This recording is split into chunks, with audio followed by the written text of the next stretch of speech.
And I want to let you know, it actually doesn't even hurt his feelings.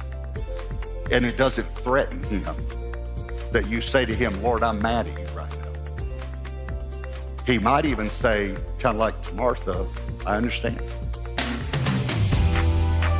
Here's what I want to say to you, that every time something happens in your life, you get to choose whether to respond as just a human or as a human saved by grace.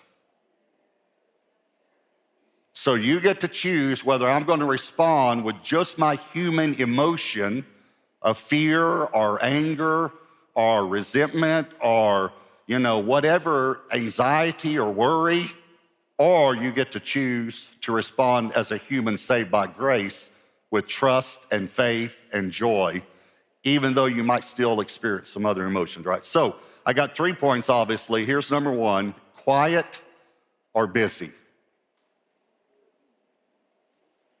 Quiet or busy. And let me just give you a little bit of a bottom line so you can be looking for this. When stress and worry and anxiety, something like that comes into your life, do you respond by getting quiet with God for a little while first, or do you respond by getting busy? If I just get busy, I can take my mind off of it. The problem is that's a little bit true, but when you finish doing what you did, the worry's still there. The only one who can take care of the worry is Jesus. So you got Luke chapter 10, verse 38. Now it happened as they went that he entered a certain village. That's Bethany, by the way. And a certain woman named Martha welcomed him into her house. We believe that Martha was a widow, and this was her house. And she had a sister called Mary, we believe a younger sister, who also sat at Jesus' feet and heard his word. This word heard means absorbed. It's more than just hearing, it's an understanding of the information, not just hearing the information. Absorbed his word. But Martha was distracted with much serving. Now, I want you to notice the word much, because why was it much serving? We have this idea that Jesus traveled around with 12 guys, so it was 13 guys. First of all, 13 men in your house would be much serving, okay? But what we don't realize is theologians believe there were 20 to 30 people that traveled with Jesus all the time, men and women. And we're in Luke 10. Let me just back up to Luke 8, verse 1. Says, now it came to pass afterward that he went through every city and village, preaching and bringing the glad tidings of the kingdom of God. And the 12 were with him, and this is what we missed. Certain women who had been healed of evil spirits and infirmities, Mary called Magdalene, out of whom had come 7 demons, Joanna, the wife of Chuza, Herod's steward, and Susanna, watch this, and many others who provided for him from their substance. So again, a lot of people don't realize that women traveled with Jesus. And I just want to just say it to you. Do you really believe that 13 men could have traveled without women? And could have kept their schedule and could have planned ahead and, okay, all right. So Luke 10, we'll go back to Luke 10, verse 40. But Martha was distracted with much serving, that's where we left off, and she approached him and said, Lord, do you not care? Now, we're going to come back to this statement, do you not care, and just talk about, have you ever felt that way? God, do you not care what I'm going through right now? But do you not care that my sister has left me to serve alone? You got to remember, Jesus is teaching. She's setting his feet, but everybody's listening to Jesus. Martha's in the kitchen alone. Because everybody's listening to Jesus, all right? Now watch this. I love this. This is an older child syndrome here. Therefore, tell her to help me. That's a little human, but I agree with it, but tell her to help me. And Jesus answered and said to her, Martha, Martha, you are worried and troubled about many things. The word trouble here means anxious. You are worried and anxious about many things, but one thing is needed. And Mary has chosen that good part, which will not be taken away from her. Okay, first of all, I want to help you understand, I don't agree with the way most perceive this passage. I don't think Jesus was rebuking her for serving. That's not what, and I don't even think he was rebuking her. I don't think he was mean in what he said. I think when you think about it, I think it's very possible that the first thing he did was give her a hug. And then took her hands like this. And the reason is, in biblical language, when you use a person's name twice, it's compassion. You're actually saying, Martha, Martha. It would be like your spouse, your wife, your husband coming and saying, I'm just so worried about this meeting I have tomorrow or this event we have coming up, and you give them a big hug, and then you say, sugar, sugar. Sweetheart, sweetheart. I understand how you feel. It's normal that you would feel this way. This is what, I just want you to see this as differently than maybe you've seen it before. I think Jesus is saying, Martha, I understand, I get it. But do you not understand that the one who can multiply bread is sitting in your living room? I just need you to get back to, I'm in there teaching and you're worried about lunch. I can take care of lunch.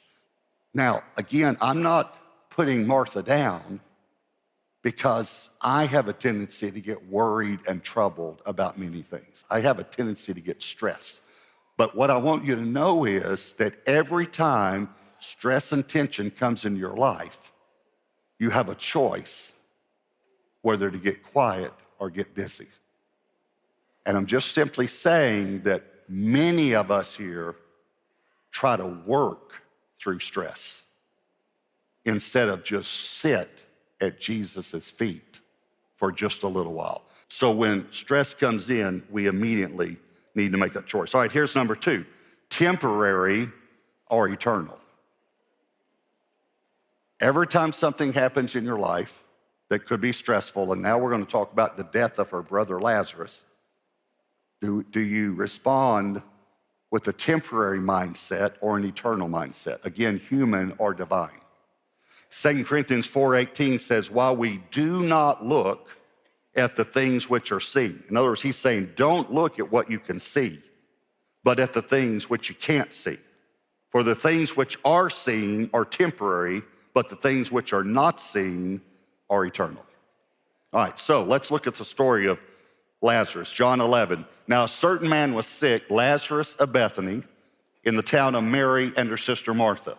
Verse 5, now Jesus loved Martha and her sister and Lazarus. So when he heard that he was sick, he stayed 2 more days in the place where he was. I don't understand that verse. Now, I do from an eternal perspective. I do now that I've read the rest of the passage. But you would think when he heard that he was sick, he left immediately and sped. He went as fast as he could. But instead, he stays 2 more days. Are y'all with me? So he stays 2 more days. And then verse 11, then he tells some things to his disciples. And then in verse 11, these things he said. And after that, he said to them, our friend Lazarus sleeps. But I go, now that's an eternal perspective, by the way, not a temporary one. But I go that I may wake him up. Then his disciples said, the humans, Lord, if he sleeps, he will get well. However, Jesus spoke of his death, but they thought he was speaking about taking rest and sleep. Then Jesus said to them plainly, Lazarus is dead. Idiots. And I'm glad for your sakes. Notice, I've never seen this before. I'm glad for your sakes, idiots, that I was not there, that you may believe. Nevertheless, let us go to him. Then verse 20. Now Martha, as soon as she heard that Jesus was coming, went and met him, but Mary was sitting in the house. How many years has she been sitting in the house now? It's the same thing. Martha is serving, Mary is sitting. Again.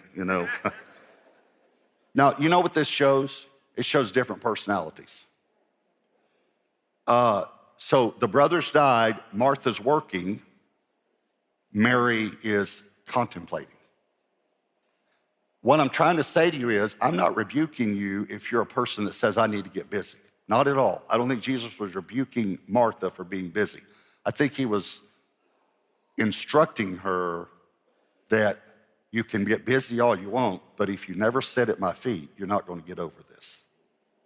That's what I want to help you understand, all right? Verse 21. Now Martha said to Jesus, Lord, if you had been here, my brother would not have died. Now, I'd like for you to commit that to short-term memory. Lord, if you had been here, my brother would not have died, all right? But even now, here's a divine response from Martha. So we always lift up Mary and put down Martha. Here's divine from Martha. But even now, I know that whatever you ask of God, God will give you. Well, that's good. And her brother's been dead 4 days. Jesus said to her, your brother will rise again. Martha said to him, here's a human response, and human's not always bad. It's just normal. I know that he will rise again in the resurrection at the last day. Jesus said to her, I am the resurrection. There's one of the I ams we covered last week in John. I am the resurrection and the life. He who believes in me, now I want to explain this to you theologically, though he may die, he shall live. And whoever lives and believes in me shall never die. Okay, now, here's the thing though, see, because I'm grammarian, I like grammar, I listen to words. The words jump out at me, okay. He who believes in me, though he may die, will live again, and he who believes in me shall never die. Okay, which one is it?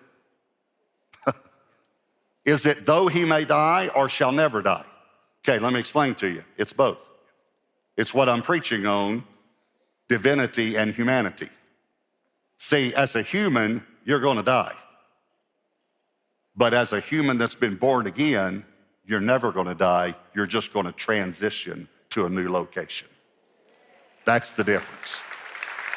So that's how both of these statements are true. So now look at verse 26. He said, do you believe this? She said to him, yes, Lord, I believe that you are the Christ, the Son of God who has come into the world. Okay, that's real familiar. There's something we read a few weeks ago that Peter said, I believe you're the Christ, the Son of the living God. And Jesus said to him, that's divine. You didn't get that on your own. So I'm just showing you that Martha makes the divine responses in John 11. I believe you're the Christ, the Son of the living God. I believe.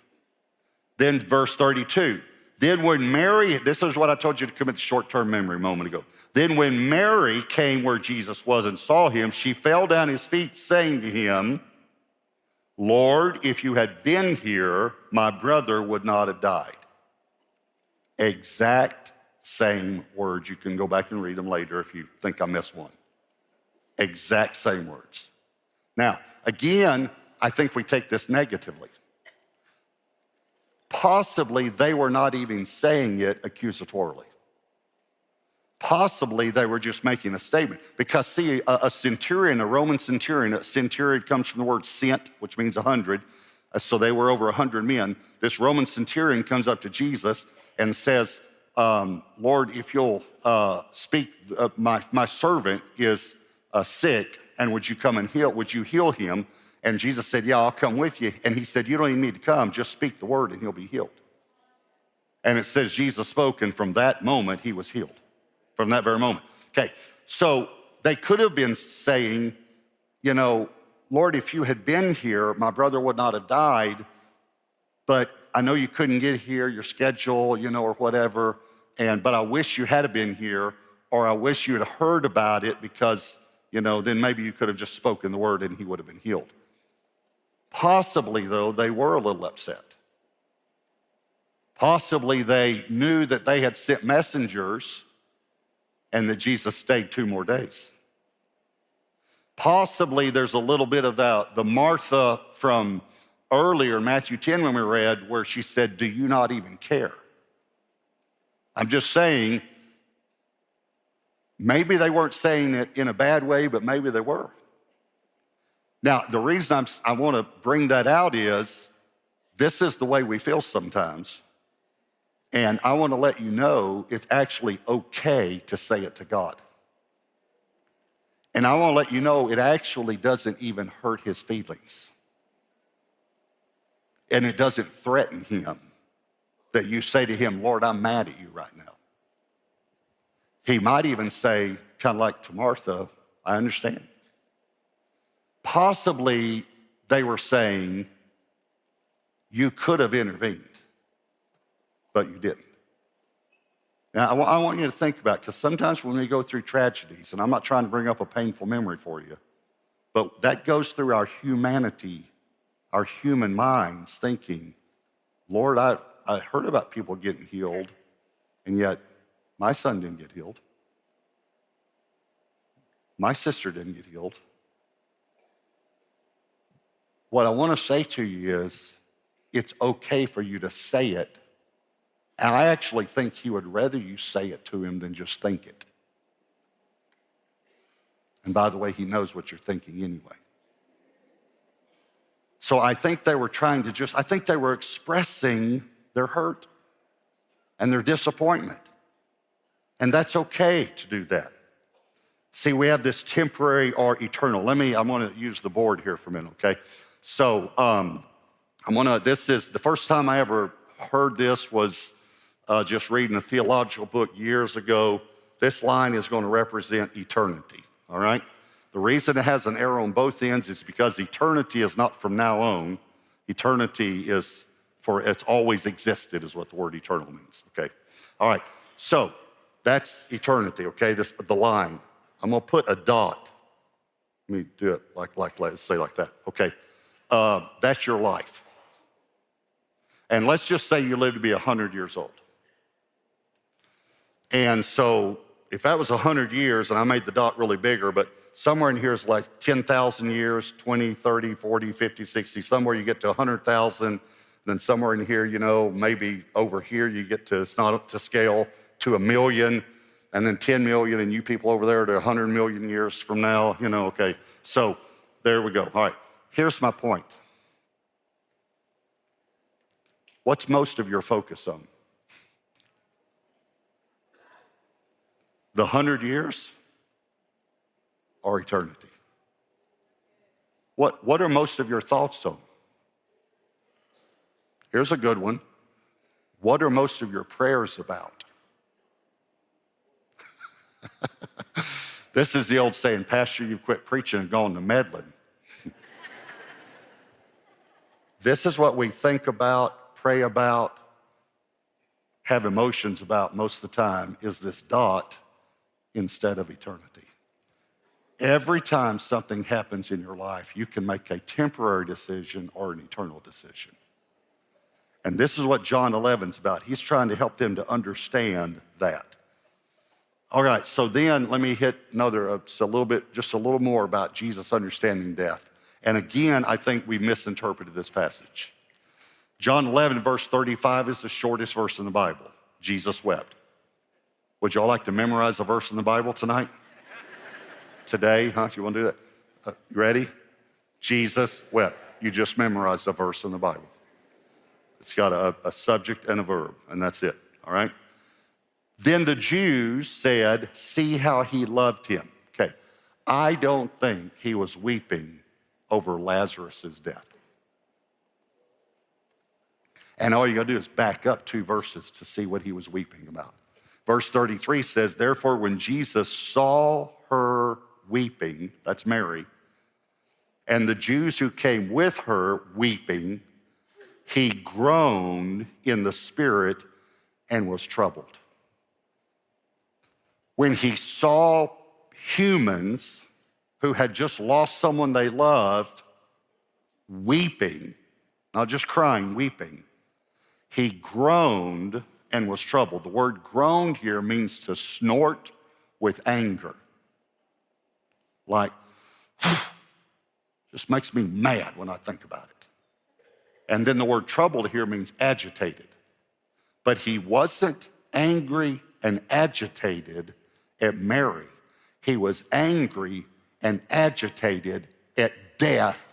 So on the cross, he destroyed it completely and took care of it so it would never have power over us again.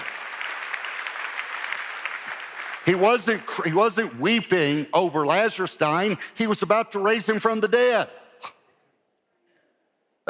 Jesus wept, and everyone say, see how much he loved Lazarus. It wasn't Lazarus he was weeping about. It was Mary and Martha. It was the family that had gone through that.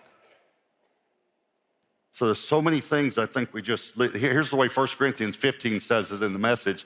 Then the saying will come true, death swallowed up by triumphant life. Who got the last word, O death? O death, who is afraid of you now? Because of what Jesus did at the cross. Who's afraid of you now? And then again, I just love to see the humanity in this. Verse 38, then Jesus, again groaning in himself, again snorting with anger, came to the tomb. It was a cave and a stone lay against it. Jesus said, take away the stone. Martha, the sister of him who was dead, here's just a human thing to say, said to him, Lord, by this time there is a stench, for he's been dead 4 days. Now, I like the way the old King James says it. The old King James says, he stinketh.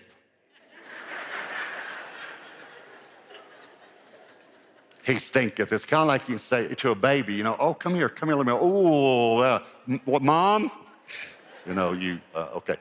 She just gives a human response. He stinketh. All right, so that's 2. Here's number 3, and it doesn't take long to cover this. Human turned divine. I want to show you that you might do something that feels completely human to you, and yet it actually turns into something divine. Now, that was John 11. Here's John 12, verse 1.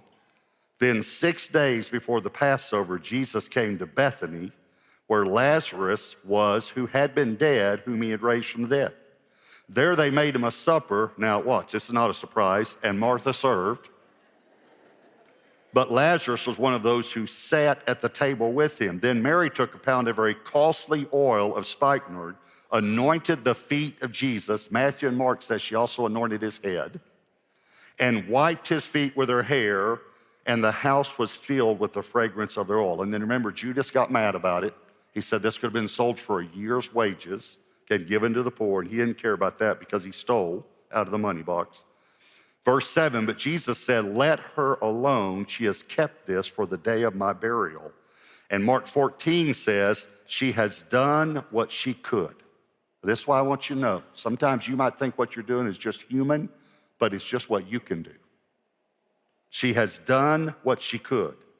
She has come beforehand to anoint my body for burial.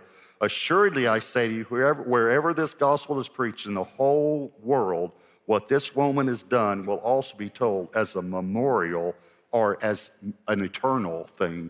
I mean, it's still being told today. Here we are over 2,000 years later, and I'm telling you about it today. This has become eternal, what she's done. By the way, this is the only anointing for burial Jesus' body had, because they had to get him in the tomb quickly because it was the Sabbath, the sun was going down, and so it says they showed up on the morning after the Sabbath, and they brought 100 pounds of spices to embalm his body, but of course we know he wasn't there.